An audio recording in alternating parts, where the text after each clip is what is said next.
नमस्कार, बहुत स्वागत है आपका। आप देख रहे हैं सीजी एक्सप्रेस। आपके साथ मैं हूं राम मोहन शर्मा और शुरुआत कर रहे हैं छत्तीसगढ़ की कुछ बड़ी खबरों के साथ। छत्तीसगढ़ की पहली बड़ी खबर। छत्तीसगढ़ के मुख्यमंत्री डॉक्टर रमन सिंह आज राज्य के नक्सल प्रभावित बस्तर और नारायणपुर के दौरे पर रहेंगे। इस दौरान वो दोनों जिलों के लिए लगभग 96 करोड़ 76 लाख रुपए के 85 निर्माण कार्यों का लोकार्पण और भूमि पूजन करेंगे। इसे बस्तर के लिए एक बड़ी सौगात माना जा रहा है। सीजी एक्सप्रेस की दूसरी बड़ी खबर। मुख्यमंत्री डॉक्टर रमन सिंह ने शुक्रवार को रायपुर को 78 करोड़ रुपए की योजनाओं की सौगात दी है।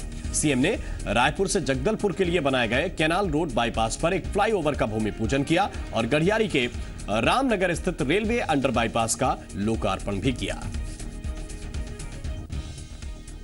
छत्तीसगढ़ की तीसरी बड़ी खबर। भिलाई के एमजीएम स्कूल में मासूमों से छेड़छाड़ के मामले में पुलिस ने शुक्रवार को स्कूल की 2 महिला टीचरों को गिरफ्तार किया है। दोनों आरोपी टीचर्स ने मासूमों के परिवार वालों की शिकायत के बावजूद स्वीपर सुनील के खिलाफ कार्रवाई करने की जगह इस मामले को दबाने की कोशिश की थी। वहीं इस मामले में स्कूल के संचालक साजन थॉमस और प्रिंसिपल वी डैनियल को भी आरोपी बनाया गया है। और छत्तीसगढ़ के सीएम डॉक्टर रमन सिंह आज राज्य के नक्सल प्रभावित बस्तर और नारायणपुर के दौरे पर रहेंगे। इस दौरान वो दोनों जिलों के लिए लगभग 96 करोड़ 76 लाख रुपए के 85 निर्माण कार्यों का लोकार्पण और भूमि पूजन करेंगे। इसे बस्तर के लिए एक बड़ी सौगात माना जा रहा है। मुख्यमंत्री छत्तीसगढ़ युवा सूचना क्रांति योजना के तहत जगदलपुर कॉलेज के छात्रों को टैबलेट भी बांटेंगे। साथ ही दोनों जिलों में निर्मित छात्रावास भवनों, हाई स्कूल भवनों का भी लोकार्पण करेंगे। इसके अलावा वो नारायणपुर में 500 सीटों के संयुक्त आश्रम शाला भवन का भी लोकार्पण करेंगे। मुख्यमंत्री दोपहर 12 बजे हेलीकॉप्टर से बस्तर रवाना होंगे और शाम करीब 4 बजे वापस आ जाएंगे। अविनाश प्रसाद, जी मीडिया संवाददाता, इस वक्त ज्यादा जानकारी के साथ जुड़े हुए हैं हमारे साथ। अविनाश, मुख्यमंत्री के कार्यक्रम को लेकर किस तरीके की तैयारियां हैं? देखिए, क्योंकि ये जो कार्यक्रम का स्थल है बस्तर जिले में बास्तानार में है। बास्तानार अति नक्सल प्रभावित इलाका है और नक्सली लंबे समय से इस क्षेत्र में अपनी पैठ जमाने की कोशिश में रहे हैं, तो निश्चित रूप से यहाँ भव्य तैयारियां की गई हैं और सुरक्षा के तगड़े इंतजाम किए गए हैं। 3 स्तरीय सुरक्षा व्यवस्था यहाँ पर की गई है। एसपी स्तर के अधिकारी लगातार यहाँ सुरक्षा व्यवस्था की कमान संभाले हुए हैं और जगदलपुर के लगभग 55 से 60 किलोमीटर की दूरी पर ये क्षेत्र आता है। यहाँ पर लगभग 12 बजे के बाद सीएम पहुंचेंगे और बास्तानार विकास खंड में आयोजित कार्यक्रम में पंच सम्मेलन और आम सभा को वे संबोधित करेंगे। बास्तानार में वो 28 करोड़ 78 लाख रुपए की लागत के 23 कार्यों का लोकार्पण और भूमि पूजन करेंगे। इसके साथ ही मुख्यमंत्री काकतीय स्नातकोत्तर महाविद्यालय जगदलपुर के 500 विद्यार्थियों को टैबलेट के अलावा सरस्वती साइकिल योजना के अंतर्गत 210 बालिकाओं को साइकिल भी प्रदान करेंगे। वे यहाँ राज्य शासन के विभिन्न विभागों के द्वारा संचालित योजनाओं और कार्यक्रमों के माध्यम से अनेक हितग्राहियों को लाभान्वित करेंगे और इसके बाद वो नारायणपुर के लिए रवाना होंगे और वहां पर के जो कार्यक्रम है उसमें वे शरीक होंगे। बहुत बहुत धन्यवाद, बहुत बहुत शुक्रिया अविनाश, इस पूरे कार्यक्रम के बारे में विस्तार से जानकारी के लिए। और मुख्यमंत्री डॉक्टर रमन सिंह ने शुक्रवार को रायपुर को 78 करोड़ रुपए की योजनाओं की सौगात दी है। मुख्यमंत्री ने रायपुर से जगदलपुर के लिए बनाए गए कैनाल रोड बाईपास पर एक फ्लाईओवर का भूमि पूजन किया और गढ़ियारी के रामनगर स्थित रेलवे अंडर बाईपास का लोकार्पण किया। इसके अलावा रमन सिंह ने खमतराई में स्थित आरटीओ के नए भवन का भी उद्घाटन किया। सीएम अपने व्यस्त कार्यक्रम के तहत खारून नदी पर बने खुडमुड़ी रोड पर नए पुल के निर्माण की उन्होंने नींव रखी। इस मौके पर पीडब्ल्यूडी मंत्री राजेश मूणत और महापौर प्रमोद दुबे समेत भी कई गणमान्य लोग शामिल हुए। चौड़ी सड़कें हो, फ्लाईओवर हो, अंडरब्रिज हो, इनके सबके कुछ भूमि पूजन और लोकार्पण का काम निश्चित रूप से रायपुर में जितनी नए सड़कों का निर्माण हुआ है, जितने बाईपास का निर्माण हुआ है, रायपुर का ट्रैफिक प्रॉब्लम सॉल्व करने के लिए विभाग ने बहुत अच्छी कार्रवाई और रायपुर कमिश्नर कार्यालय में कलेक्टरों की बैठक आयोजित की गई। कमिश्नर अशोक अग्रवाल ने अलग अलग कार्यों की समीक्षा की। बैठक में संभाग के 10 जिलों में से 9 जिलों के कलेक्टर शामिल हुए। इस दौरान कमिश्नर ने कलेक्टरों को 31 मार्च तक सभी जिलों से कम एक गांव को राजस्व मुक्त ग्राम बनाने के निर्देश दिए। साथ ही गर्मी को देखते हुए पेयजल की व्यवस्था सुनिश्चित करने के भी निर्देश दिए गए। बैठक में धान खरीदी के बाद कस्टम मिलिंग का काम अप्रैल तक पूरा करने की समय सीमा भी दी गई है। कमिश्नर ने मनरेगा का भुगतान भी जल्द से जल्द करने के निर्देश दिए हैं। मेनली जो रेवेन्यू का एजेंडा रहता है, जिसमें नामांतरण, बंटवारा, सीमांकन, फौती दर्ज करना, ऋण पुस्तिका जारी करना, नक्शा खसरे की नकल देना, ये सब मुद्दों में चर्चा हुई और काफ़ी डिटेल में डिस्कशन हुआ है। तो जानकारी ले रहे हैं कि कहाँ इस तरह की स्थिति उत्पन्न हो सकती है और वहाँ पे क्या व्यवस्था की जा सकती है। और बिलासपुर नगर निगम की सामान्य सभा की बैठक में 23 प्रस्तावों को पारित किया गया। इन प्रस्तावों में निगम के आवास, सड़क, पेंशन मामले थे, जिस पर बिना हंगामे के प्रस्ताव पास हो गया। हालांकि टैक्स बढ़ोतरी के मुद्दे पर कांग्रेस के पार्षद और सत्तारूढ़ बीजेपी के पार्षदों के बीच नोकझोंक भी हुई। कांग्रेस पार्षदों ने बहस की मांग की, लेकिन महापौर ने सामान्य सभा का मुद्दा नहीं होने की बात कहकर कार्रवाई खत्म कर दी। जिन्होंने प्रश्न किया वे लोग भी और सदन के सारे लोग आज संतुष्ट भी नजर आए कि नगर निगम की परिषद सही दिशा में काम कर रही है और अधिक तेजी के साथ अच्छे से काम करने की आवश्यकता है और उस दिशा में हम सबको साथ लेकर बेहतर काम करने का प्रयास। पेंशन से लेके स्वीकृति के संदर्भ में राजकिशोर नगर में लगभग 5 करोड़ की राशि से जो कॉम्प्लेक्स अधूरा है IDSMT वाला, उसको पूरा करने का है। इन सभी चीजों पर चर्चा है। शहर की समस्या कमोबेश ये समस्या पूरे शहर में है, चाहे बिजली हो, पानी हो या पाइपलाइन के विस्तार की बात हो या सीवरेज की बात हो। हम सारी समस्याओं पर चर्चा करना चाह रहे थे, लेकिन भारतीय जनता पार्टी के जितने महापौर हैं, पार्षद हैं, ये चाहते नहीं कि। और छत्तीसगढ़ के दुर्ग में पुलिस की गिरफ्त में एक ऐसा आरोपी आया है जिसने मासूम बच्चियों के साथ दरिंदगी की कोशिश की। हालांकि ये पकड़ा तो गया था सिर्फ एक केस में, लेकिन इसकी गिरफ्तारी के बाद दूसरी रिपोर्ट भी दर्ज हुई और ये सब हुआ उस स्कूल में जहां मां बाप बच्चों को कुछ अच्छा सीखने के लिए भेजते हैं। मासूम बच्चियों की दर्द भरी दास्तान जरा आप भी देखिए। एक शख्स, घिनौनी करतूत, मासूमों पर वहशी नजर, इंसानियत हुई शर्मसार। छत्तीसगढ़ के भिलाई में एक ऐसी वारदात का खुलासा हुआ जिसे सुनकर सबकी आंखों में खून उतर आया, लेकिन उस शख्स की आंखों से हया का पानी सूख चुका था। वो मासूम बच्चियों को अपनी हवस का शिकार बनाने की फिराक में था, पर अब वो पहुंच चुका है अपनी सही जगह। पुलिस ने उसे गिरफ्तार किया, लेकिन इस गिरफ्तारी के बाद हुआ एक और खुलासा। वो वहशीपन की हद पार करने की कोशिश हमेशा से करता आया है। भिलाई के सेक्टर 6 में MGM स्कूल में नर्सरी की छात्रा के साथ दुष्कर्म की कोशिश हुई, लेकिन आरोपी सुनील कुमार गिरफ्तार कर लिया गया।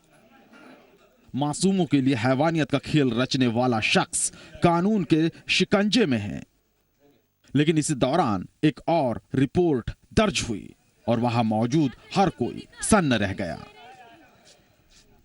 गिरफ्तार आरोपी सुनील कुमार के खिलाफ एक और परिवार ने अपनी मासूम बच्ची के साथ दुष्कर्म की कोशिश करने की रिपोर्ट दर्ज करवा दी। यह मामला है 23 फरवरी का और रिपोर्ट लिखाई गई है भिलाई नगर थाने में। मासूम के परिवार वालों के मुताबिक बच्ची 23 फरवरी को परीक्षा देने गई थी, लेकिन इस दौरान जब वो बाहर गई तभी आरोपी सुनील ने उससे बेहद घिनौने तरीके से छेड़छाड़ की। मासूम बच्ची भाग निकली और स्कूल की छुट्टी के बाद अपनी आया के जरिए उसने ये खबर परिवार वालों को दी। परिवार वालों ने स्कूल प्रबंधन से इस घटना की शिकायत भी की, लेकिन प्रबंधन ने शिकायत लेने की बजाय परिजनों को ही लौटा दिया। हम पहले पहुंचे थे वहीं MGM स्कूल में सुबह 9 बजे 8:30 बजे, तो हमें वो प्रिंसिपल और वो सब कोई घुसने नहीं दे रहे थे और हमारे मतलब बात को सुने नहीं रहे थे। हमने उनको भी बताया कि आपके यहाँ ऐसी ऐसी हरकत हुई है हमारी बच्ची के साथ, हमें वो कोई कोऑपरेट नहीं कर रहे थे, बल्कि वो अपने स्टाफ को बचाने की कोशिश कर रहे थे। उसके बाद हमने यहाँ पुलिस थाने में फ़ोन किया और पुलिस वाले आए, हमने उनको भी बताया कि ऐसा ऐसा ये हरकत इन्होंने की है यहाँ पे इनके स्टाफ ने, है ना। तो पुलिस वाले उस स्टाफ को लेकर के आ गए और बोले कि हाँ आप भी थाने आ जाइए, इसकी FIR लिखेंगे। प्रबंधन के रवैये से नाराज मासूम के परिवार वाले भिलाई नगर थाने पहुंचे और आरोपी सुनील के साथ स्कूल प्रबंधन के खिलाफ रिपोर्ट दर्ज कराई। पुलिस ने भी इस केस में मुख्य आरोपी सुनील को बनाया, लेकिन स्कूल प्रबंधन के साजन थॉमस, प्रिंसिपल वी डेनियल और हेडमास्टर प्रतिभा होलकर को सह आरोपी बना लिया। एमजीएम स्कूल का मैनेजर जो एक वर्कर है जो साइड स्वीपर का काम करता है, वो पिछले 2-3 दिन से मेरी पोती के साथ अश्लील हरकत कर रहा था। तो बच्ची क्या 2-3 दिन से अब नॉर्मल थी और कल मतलब उसने अपनी मम्मी को बताई और मम्मी ने उससे पूछी कि क्या हो गया बेटा, तुम मतलब इस टाइप का कर रहे हो।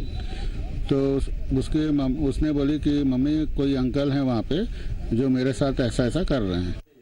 पुलिस ने आरोपी सुनील को पहले ही गिरफ्तार कर लिया था, लेकिन 3 दूसरे आरोपियों को जांच के बाद गिरफ्तार किया जाएगा।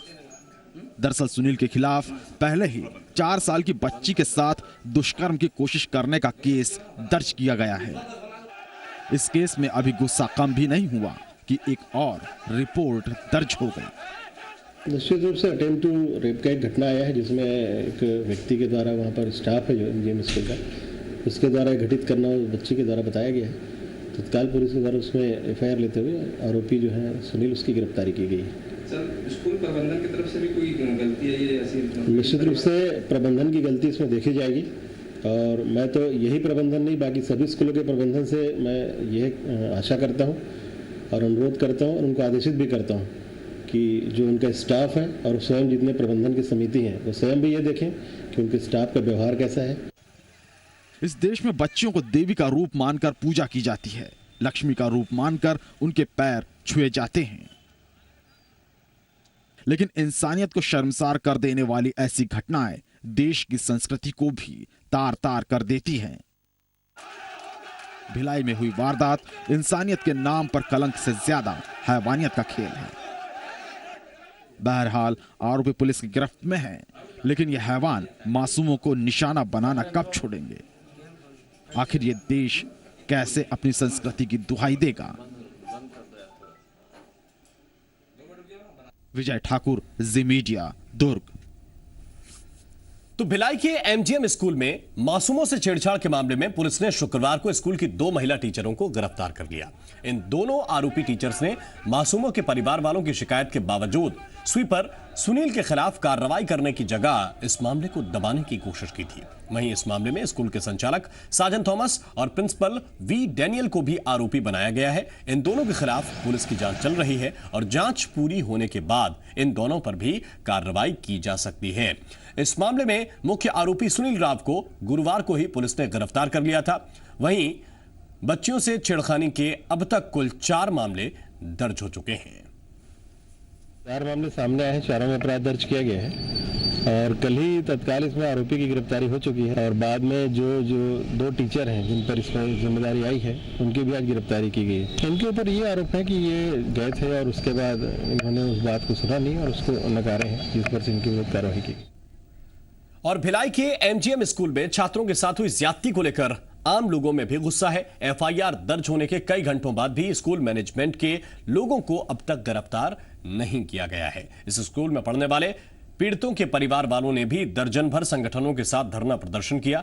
इस प्रदर्शन के दौरान पुलिस ने पीड़ितों के परिवार वालों पर लाठियां बरसाईं, जिसमें कई छात्रों के परिवार वाले घायल हो गए। ये प्रदर्शनकारी पुलिस की कार्रवाई से बेहद नाराज दिखे।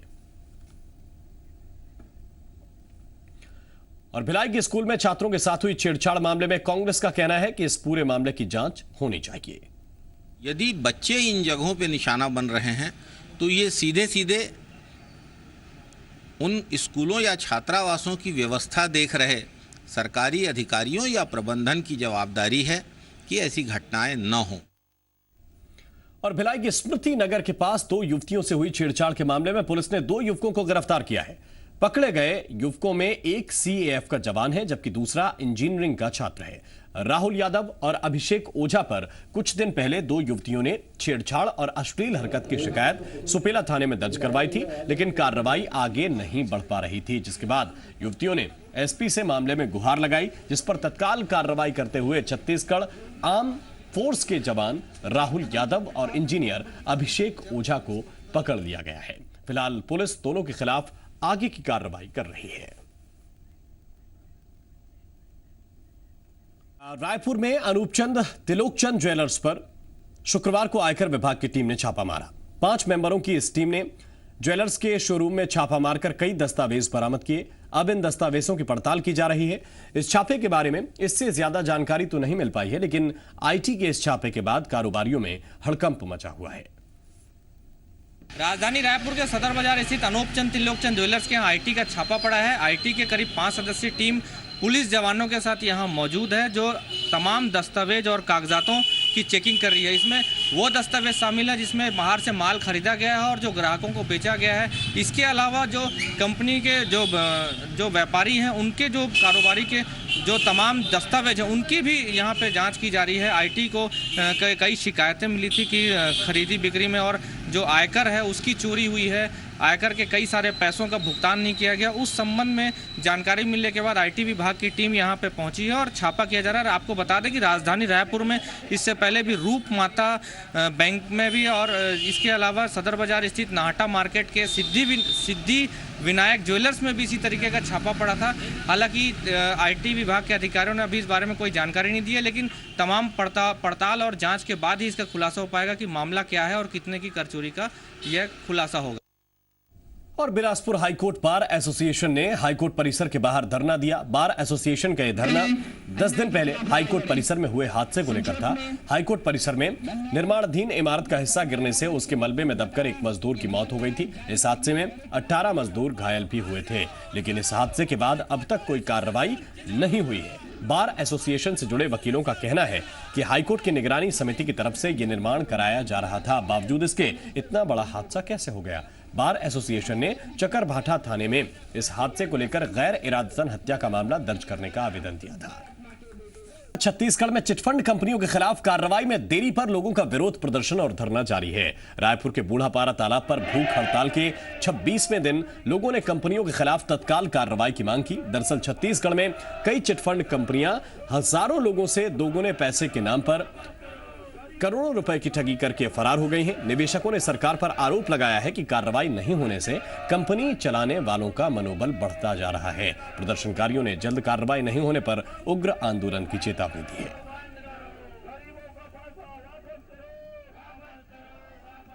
और जांजगीर चांपा में एक कारोबारी का घर में ही संदिग्ध हालत में शव मिलने से सनसनी फैल गई। कारोबारी के जिस्म पर चोट के निशान हैं, जिससे उनकी हत्या की आशंका जताई जा रही है। यह पूरा मामला चांपा के घठोली चौक का है। चांपा के कारोबारी लक्ष्मीकांत देवांगन ने शहर के बाहर दुकान और घर बनाया है। लक्ष्मीकांत के परिवार वालों को उनका शव घर पर संदिग्ध हालत में मिला। परिवार वालों के मुताबिक घर से कुछ पैसे भी गायब है, जिससे इस मर्डर के पीछे पैसों के लिए वारदात को अंजाम देने का भी संदेह जाहिर किया जा रहा है। फिलहाल पुलिस मामले की जांच कर रही है। और जांजगीर चांपा जिले में एक किसान से दिन दहाड़े 60,000 रुपए की लूट की वारदात सामने आई है। बताया जा रहा है कि पामगढ़ के झूलन पकरिया गांव के किसान चंद्रशेखर सिंह सहकारी बैंक से धान के पैसे लेकर घर लौट रहे थे। पामगढ़ चौराहे पर पहले से मौजूद 2 बाइक सवार युवकों ने किसान के हाथ से बैग छीन लिया और फरार हो गए। पीड़ित किसान चंद्रशेखर ने थाने में शिकायत दर्ज करा दी है। फिलहाल पुलिस ने दोनों आरोपियों की तलाश शुरू कर दी है।